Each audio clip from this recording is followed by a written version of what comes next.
Okay, everybody. So I wrote down some notes for you. You don't have to write down necessarily every single thing I have on here, but you definitely need to have a bit of your thinking on the page because you're going to come back to this idea multiple times, especially if you continue with the certificate or the master's program. You need to kind of understand how to think and how to get to the right function. Now, we mentioned this last class period, and I cannot stress it enough. There are so many people who have a challenge, are ready to go, think they understand it, and then it gets to the end and you find out you're not completely aligned at all. So I'm going to walk you through this once more. And again, take some notes so that you understand the process of what you should be thinking. Now, before, I tricked you a little bit this week because before I had you thinking, all right, find the sector, transportation, or whatever it was. Find the structures within there, like roads or vehicles or lights, whatever, and then go, okay, what's the function? What do I need the road to do? What do I need the vehicle to do? What do I need the light to do? And the problem with that is it's a very capitalist human way of thinking. We always go, here's the stuff, and here's what I'm going to do with it. Here's the flashlight, and here's what I'm going to design it as. And why do we do that? Why do we always start with the structure and then go to the function? Well, it's easier for us. We can communicate better. We can define things better when we put things in little boxes. And I wrote here, everyone knows what we're talking about. We have a common experience. We have a common vocabulary. So it allows us to communicate with us really easier. Really easier? Yikes, you know what I mean. The problem with this, if we go structure, function, is that it really narrows down our thinking. So what we end up doing is creating designs that often just do one thing rather than being multifunctional, which is what nature does. Now, because they're just doing usually one thing, that means I've got a higher carbon footprint, I've got more material use, I've got planned obsolescence that works its way in there, I have more garbage, I have more packaging, all of this stuff. So here's an example. Let's say you have a client who comes in and says, I need to make a better flashlight. That means they're starting with the structure first. Now, again, you have a distinct image in your mind. Right away, you're picturing a flashlight. And you're probably going to think, all right, I can see it. I know what the structure looks like. I'm going to improve or add to the features of that flashlight, but I'm going to use basically, in most cases, the same shape, the same design, the same geometry, the same size. Most of the time you're going to do that. But the problem, again, it boxes in your thinking. You're thinking of one specific thing. And it usually comes down to the question, well, how could I make the existing structure better? But all the time, it doesn't end up being a complete redesign. However, if you think about the function first and you ask that client, well, what does it need to do? You're going to come up with a whole other list of functions for that main the main purpose. Now, obviously with something like a flashlight, you want to think about, its grip and its weight. And there might be various other little design features that are really nice to have. And so that might be a little bit different than this. But if you ask them, well, what does it need to do? You might find that there's lots of different purposes in there. And if you have a different purpose, then you might have a different design feature. So, all right, the person's going to say, well, I need to illuminate. And you're going to say, well, why? Are you trying to determine danger, whether it's a human on the streets or it's an animal in your backyard? Are you trying to regulate some sort of disturbance? Are you trying to build something? Are you trying to zap bugs? And obviously, that's not so much a flashlight. I'm just kind of thinking of light in general. Find something. Are you trying to move or navigate safely? Are you trying to do work in dark places? And again, maybe that's where you need a hook, or you need to think more about how much heat your light puts off because you don't want to burn yourself. By thinking about the function rather than just thinking about my structure, now I'm opening up a whole different solution space and I'm freeing my mind from just going flashlight to what does this really need to do? Now, I just want to mention this really quick. Again, if you continue or if you're already in Dana's class, there's sort of two things that we think about. A challenge to biology, which is what we're doing. We're saying, okay, I've got a problem, I've got a challenge, I've got this hurricane, and I'm going to look then to the nature and say, what is the biology doing? What is nature doing? I already know my challenge. The other way to think about it is biology to design. And that's where I go, well, what is nature doing? What's the super cool adaptation? And then what are all the different places that I could apply that? So here, specific challenge, here you have something that maybe you use in multiple different industries. Maybe you create an algorithm, or there's an actual something that you have to engineer. Maybe it's medical, maybe it's whatever. So when we're doing biology to design, we're really thinking of just myriad ways that we could use that adaptation. This, I have a lot of biology. This, I usually have one big idea for biology, and I'm considering all the different designs I'm making. So here's kind of where we are now, and that makes sense. Okay, so make sure you have written some of that down. Okay, so once we have all of those different functions, I included, bug zapping in there because, you want to just brainstorm everything in the moment. You don't want to knock anything out. So that just encourages more ideas, and more ideas are always better. So once you've got all that stuff down, then you can narrow down. Then you can prune and go, okay, what is the most relevant thing that I need? You can ask more whys and be more specific about what you want, but you're no longer pigeonholed. So now we can find the design gaps. We can fulfill more needs. We can go, all right, well, now that we kind of have a sense of what it actually needs to do, maybe now we can add more features and more multifunctionality in there. Now, if I'm thinking about our particular challenge, you have to remind yourself that we might not always start with the product. We might not always start with the physical thing. The invention isn't always a physical thing. So again, if I'm going back to how I normally ask you guys to approach this in the beginning, for example, you identified electricity or power as the biggest issue. Now, if we ignore that for aside, or put that aside for a second, then most of you went to these three things. All right, the roads aren't functional, so that's transportation.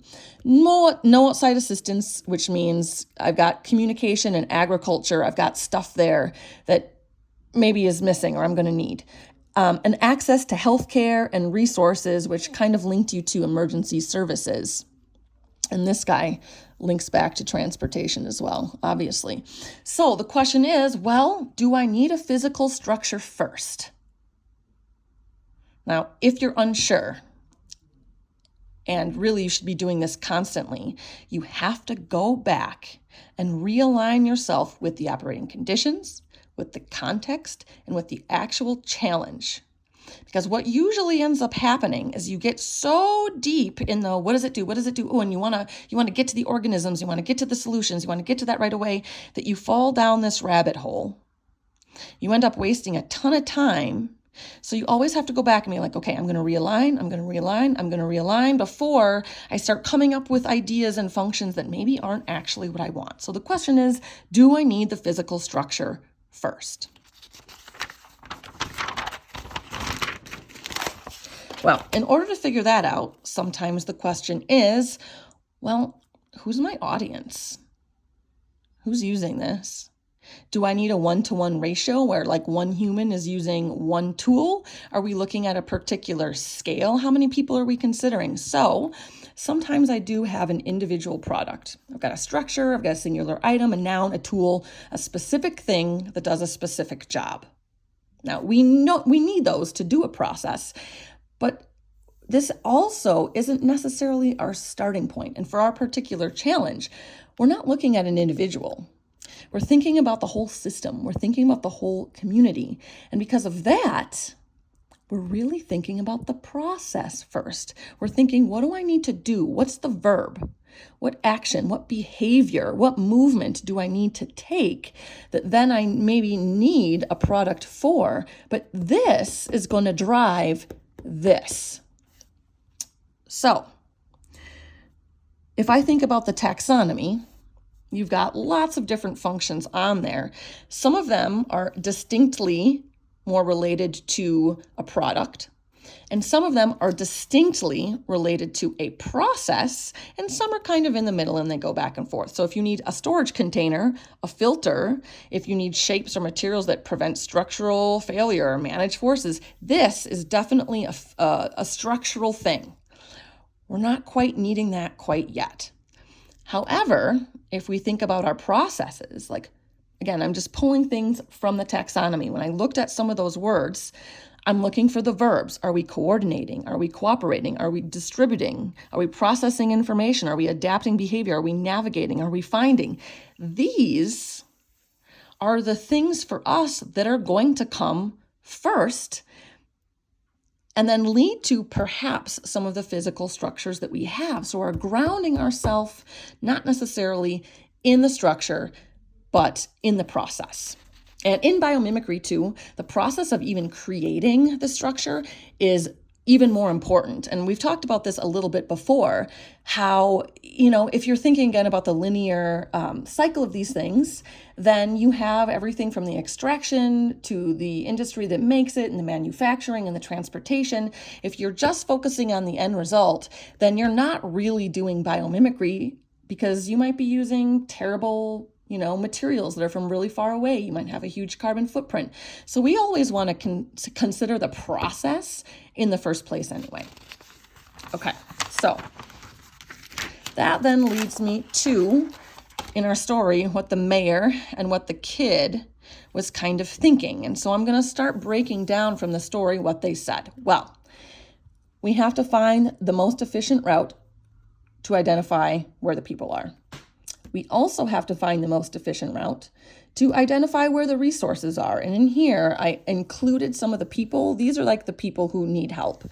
But if I'm a resource, that could be the first responders, a city planner, someone in transportation who really knows the city's layout. It could be someone who's a taxi driver. Those would be a little bit more the resources side. Then I need to be able to collect those resources and distribute them. So again, I have more path efficiency here. So I've got it here, I've got it here, I've got it here. So I know right away, that's going to be really important, this route finding. Then when I've got this route figured out, then I know exactly where to clear the way so that I can continue doing this. And once I know where to clear the way, I've figured out where my resources are, I can sort of figure out, okay, what are the appropriate vehicles and tools I need based on all the information that I'm gathered here. Maybe I don't have to clear the way as much because it's under a ton of water and I can use a boat. Well, that's going to make it much faster. So this information has to come first. Now, we also talked about interdisciplinary teams. You're not going to have one person doing this. So you might have multiple chronologies going on there for different groups of people who are the experts in these things. That makes sense. So then the question goes to, well, how do I get the information? What does getting that information require? And these are the other functions that the kid and the mayor talked about. Well, I need communication of constantly updated information. If it's not constantly updated, then again, I'm not efficient anymore. Again, since I need many teams of people, I need coordination and I need collaboration. Where are we going? When are we meeting there? How are we working together? I need that to do these things. If we just started with roads, where are the roads? How are the roads? What's the structure of the roads? What's the function of the roads? We're going to be inefficient and we're going to be blind and we're going to be wasting too much time. But instead going, what's the route? What's the route I need? We kind of ignore the idea of a road completely. And now we're focusing on the process of how do I get there and not just I need to use a road. So if I am then, so finally I'm kind of getting there. If I'm thinking about the very immediate functions that I need, well, to get that information and to start doing the work, I need to cooperate within the community. I need to cooperate within the species. And in this case, metaphorically, the species would be the people doing the same jobs. Cooperate between species. So this would be people who, like, maybe some are clearing and maybe some are obtaining resources and maybe some are working on medical issues. So I've got different teams doing different things. That would be like a different species. I have to coordinate my activities. I have to coordinate by self-organization. That means I don't have a top-down structure. I don't have one boss telling everybody to do something and then those people tell someone else to do something. Inefficient. So I have to self-organize. I have to coordinate the systems. What's the process? How do the processes fit together? I have to provide ecosystem services. Specifically, I have to manage disturbance in a community. I might have to adapt my behaviors in the moment. If something happens, if I've found a route and now it doesn't work anymore, I'm going to have to change my mind and update that information. And almost everything in this process information category on the taxonomy, I have to send signals, light, sound, chemical. I've got to process them. I've got to sense them. This stuff is then going to determine my next steps. How am I going to move? Am I going to move? Am I going to stay put? Where? For how long? Am I going to get the stuff? Am I going to store the stuff? When do I distribute that stuff? After the route finding, after the clearing. Then how am I going to navigate? Over the water, through the water, over the land. Now this stuff, if you identified roads first, or perhaps protecting from abiotic factors and you're thinking about the physical structures, you're getting into completely different functions. You're thinking about physical integrity and structural forces and the biotic and abiotic components like trees falling down and intense wind.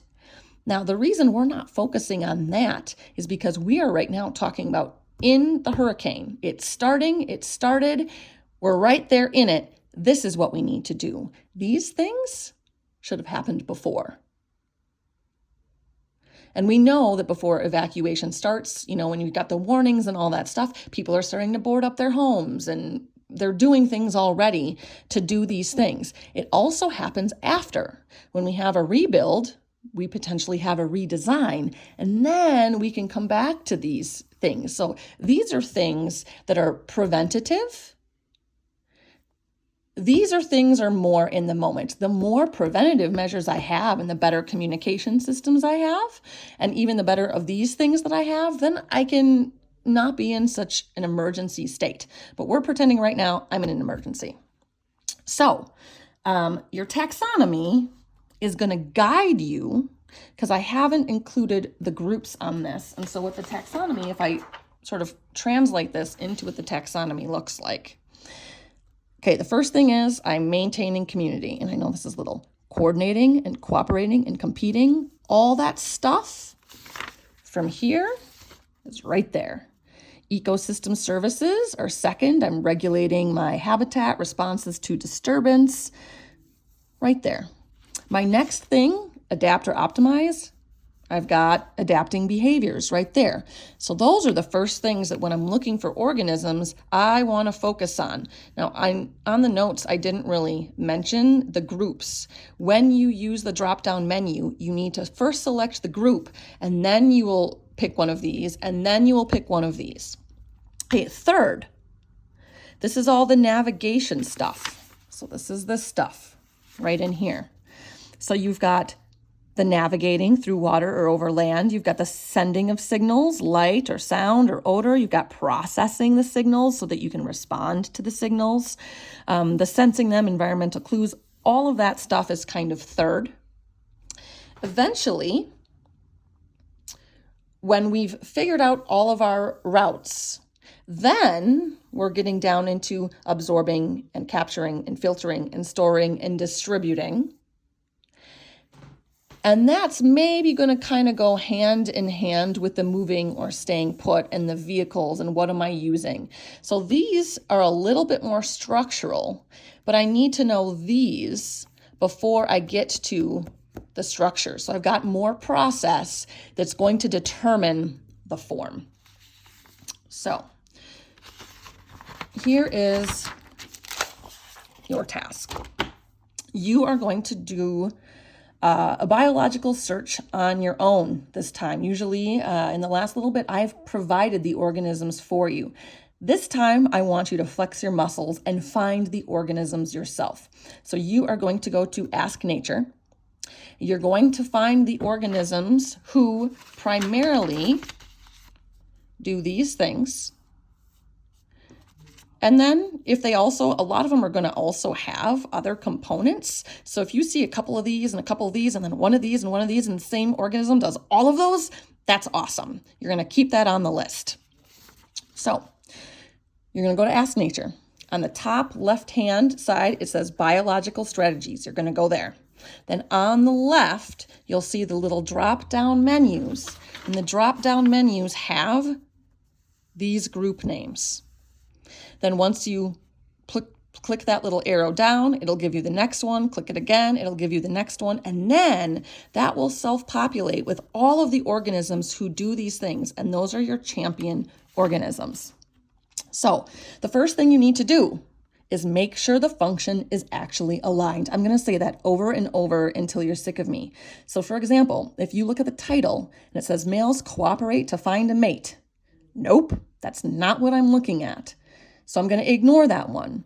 If I see colonies survive floods, which is an example that might pop up for fire ants, well, eventually that might be one of those preventative things, but we're not actually looking at water yet. We're not looking at absorption. We're not looking at floating. We're not looking at storage of water in a big picture. We're looking at more of the communication. So this, we're going to kind of keep in our minds for later, but we're not going to write that down.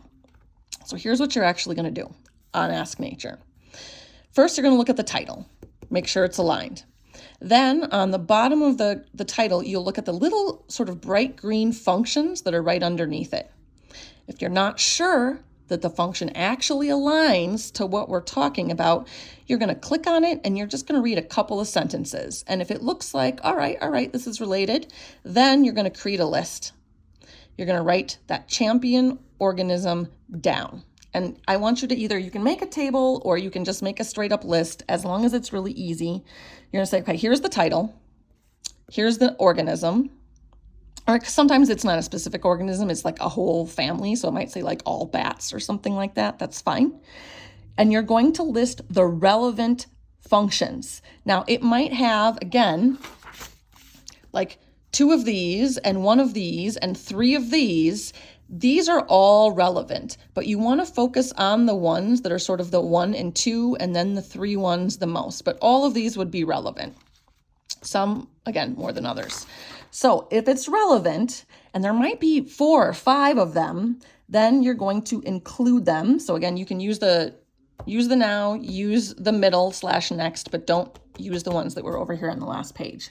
Once you've created that list, and I want you to come up with 8 of these. I should probably write that down. So your list, you should have 8.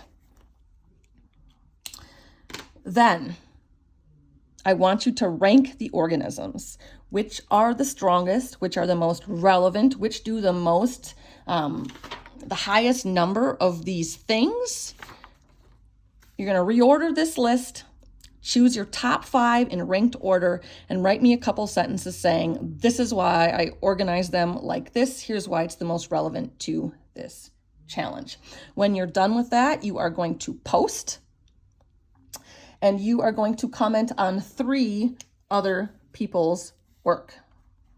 Comment on 3. And again, I'm never looking for, hey, good job. I had that too. You need to elevate the conversation. You need to push it farther. You need to add something. You need to challenge that assumption. You need to say, oh, I had something totally different. And here's what I was thinking there for that. And most of you are doing a great job at that. So that is what I want to see today. Or if you're doing this ahead of time and it's Tuesday, this is what we will be looking at on Wednesday, and we will all be online. So if you've got questions, if you're not sure, if it's aligned, then I will be there to help you.